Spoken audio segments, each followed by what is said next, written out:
Hello, my name is Miss Jen. Welcome to Check It Out. Today I'm going to tell you about some new books we've gotten into the library, and you can decide if you would like to check them out.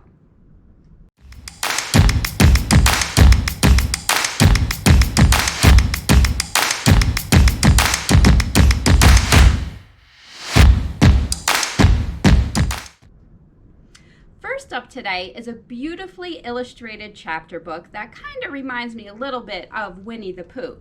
It's called Our Friend Hedgehog, The Story of Us, and it's written and illustrated by Castillo.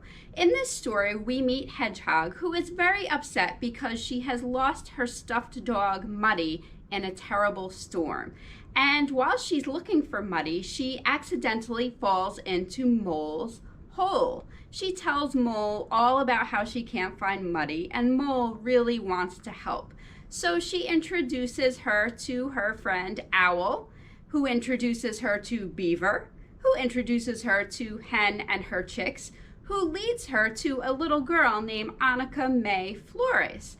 Now this group becomes good friends, and they are all on a mission to help find Muddy. Will they find Muddy? Well, if you want to find out, you'll have to check it out.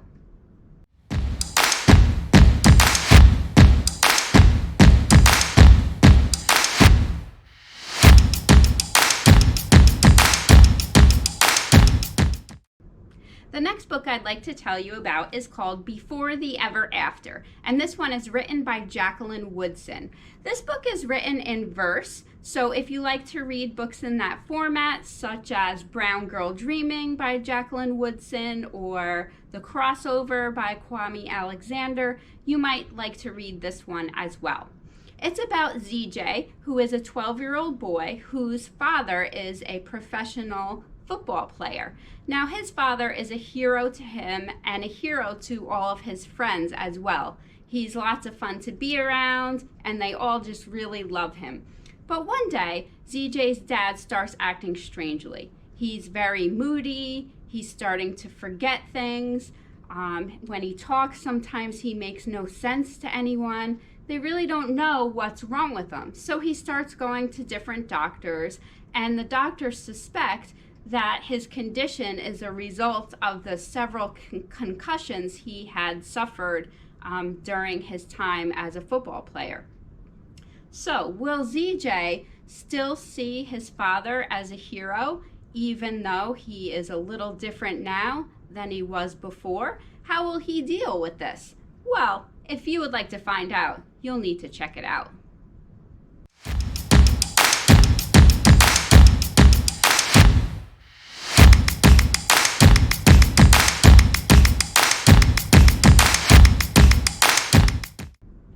The final book I would like to share with you today is called Letters from Cuba, and it's written by Ruth Behar.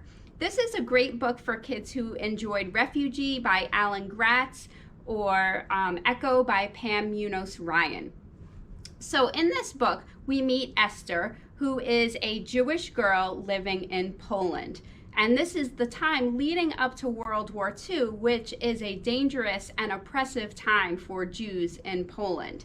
Now, her father knows this, so he decides to leave Poland to go to Cuba to try to start a new life there, hoping that he can send for the family and bring them all over to Cuba when the time is right. So, this story tells all about Esther going over to Cuba to meet her father, and she is by herself, and she is writing letters to her sister Malka to tell her all about her trip and her time arriving in Cuba. So if you like to read stories in a letter format, you might like this one as well. Now, will Esther make it safely to Cuba? Will she succeed in helping her father make enough money to bring the entire family over from Poland? Will they escape Poland before Hitler invades? Well, if you want to find out, you'll have to check it out. Thank you very much for joining me for Check It Out. I hope to see you again soon.